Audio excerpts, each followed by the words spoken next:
ड्रामे की next AP काफ़ी ज़बरदस्त होने वाली है। इसमें क्या ज़ैद मुबशरा को तलाक दे देगा। आयरा की खातिर उसने घर बार तो छोड़ दिया है, अपने बाप से बगावत करके वो घर से चला गया है क्योंकि बाप ने तो उसके घर से निकाल दिया है, जायदाद से उसको बेदखल कर दिया है, हर चीज़ से उसको बेदखल कर दिया। ये बात तो अभी तक ज़ैद को पता नहीं है कि उसने जायदाद से बेदखल कर दिया है और पब्लिक अनाउंस कर दी है, पब्लिश कर दी है कि वो उसकी जायदाद से किसी चीज़ से लेना देना नहीं है। तो यहाँ पे ज़ैद कहता है कि मैं उसको तलाक दे दूँगा, फिर उसकी मर्ज़ी, जितना चीखना चिल्लाना है, जितना गुस्सा करना है करे।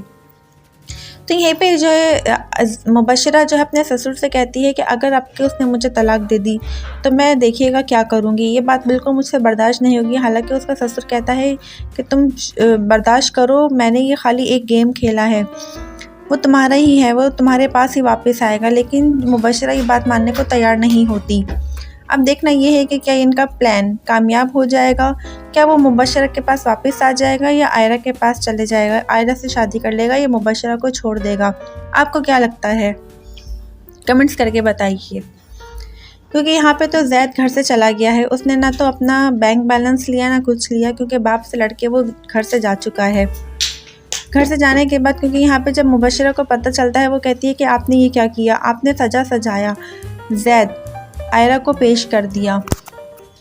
यहाँ पे वो रिक्शे में सफ़र कर रहा होता है, कहाँ वो गाड़ियों में घूमने वाला रिक्शे में सफ़र कर रहा होता है, ना तो उसकी जेब में किराया होता है ना कुछ होता है। तो रिक्शे वाला भी कहता है कि नहीं भाई आप जाइए, मुझे ज़रूरत नहीं है।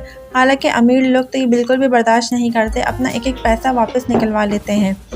वो इस रिक्शे वाले की जिंदा दिली देख के हैरान हो जाता है और वो चले जाता है वहाँ से।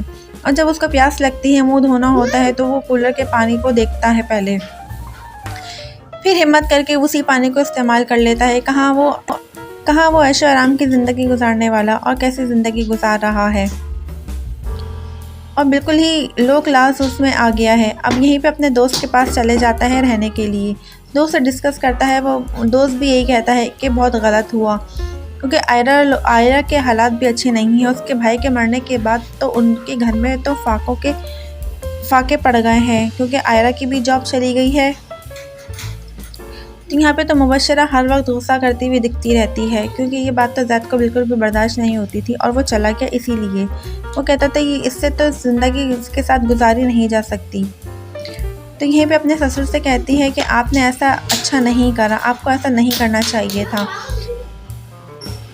तो यहीं पे आयरा के घर जो है ना, आए दिन मोहल्ले वाले आते रहते हैं। वो कहते हैं कि आपके घर ये जो लोगों का आना जाना लगा रहता है, इसको बंद कीजिए, ये शरीफों का मोहल्ला है, यहाँ पे इस तरह नहीं चलेगा। आए दिन की कहानी है, आप लोग या तो घर शिफ्ट कर लीजिए। लेकिन ये मोहल्ले वाले भी ऐसे हैं कि इनको सुकून ही नहीं आता, कि अपने घर में रहने के बजाय दूसरों के घर में ताका झांकी करते रहते हैं, कौन आ रहा है कौन जा रहा है। आजकल तो ऐसा होता नहीं है, लोग घरों में बैठ के खाली अपनी गॉसिप करते हैं, लोगों के घर जाके नहीं बोलते।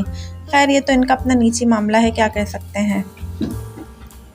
तो यहीं पे एक पड़ोसन भी आके आयरा से कहती हैं कि भाई तुम अपना कहीं और बंदोबस्त कर लो, यहाँ पे शरीफ लोग रहते हैं, यहाँ इस तरह नहीं चलेगा। तो सारे मोहल्ले वाले फिर एक दिन दोबारा जमा हो जाते हैं और आ जाते हैं सारे पुलिस को लेके, और पुलिस भी काफ़ी रोक में आती है कि भाई आप निकले यहाँ से, इस तरह नहीं चलेगा। तो ये सारी जो है ना उनको प्रेशराइज़ कर रहे होते हैं। तो वहीं पे ज़ैद आ जाता है और ज़ैद आके सारा मामला संभाल लेता है, और ज़ैद आके कहता है कि आइंदा ऐसा कुछ नहीं होगा, आप अपना काम से काम रखिए।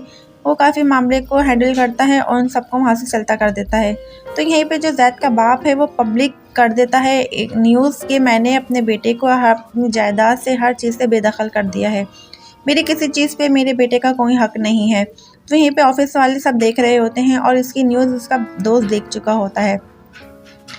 जब ये चीज़ मुबशरा को पता चलती है तो मुबशरा और गुस्से में आ जाती है। मुबशरा कहती है कि मैं मुबशरा जाफ़र हूँ, मैं किसी की नहीं सुनती, मैं किसी के आगे नहीं झुकती, लेकिन आपका बेटा है कि वो मुझे किसी किस्म के खाते में नहीं लेकर आता।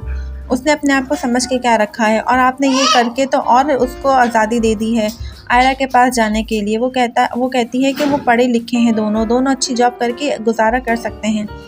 तो यहीं पे इसका बाप कहता है वो गुजारा करने में और जीने में काफ़ी फ़र्क होता है। ऐशो आराम की ज़िंदगी छोड़ के वो जो लाइफ में वो जा रहा है वो बहुत मुश्किल है, तुम नहीं समझती, ये सिर्फ 40 दिन की बात है, 40 दिन में उसकी अकल ठिकाने आ जाएगी और वो वापस आ जाएगा। अब देखना ये है क्या वो वापस आ जाएगा मुबशरा के पास या आयरा के पास चले जाएगा। तो यहीं पे वो जॉब की तलाश में कंपनीज में जा रहा होता है, तो कोई कंपनी वाले उसको रखने को तैयार नहीं हो रहे होते क्योंकि हर कोई न्यूज़ देख चुका होता है। तो यहीं पे वो अपने बाप के एक दुश्मन, जो कंपनी के दुश्मन होते हैं, उनके पास आ जाता है जॉब के लिए।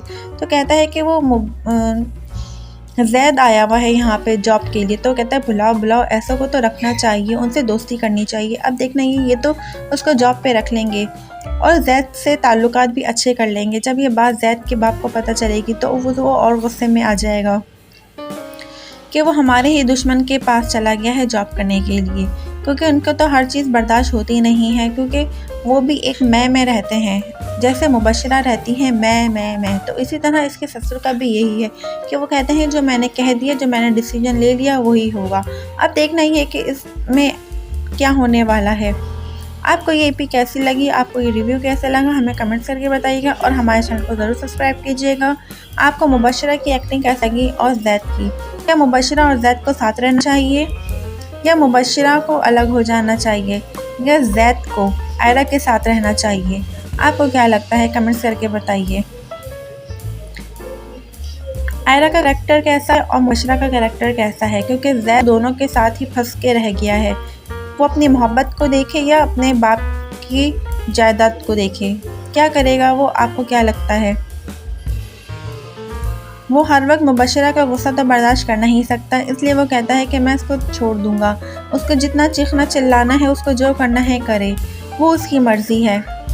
अब देखना ये है कि वाकई में उसको तलाक दे देगा, दोबारा उसको तलाक हो जाएगी मुबशरा को। ये बात तो मुबशरा को सोच सोच के खाती रहती है, अगर उसने मुझे तलाक दे दी तो क्या होगा, यही बात उसको परेशान कर रही होती है। अब देखना ये है कि आगे क्या होगा।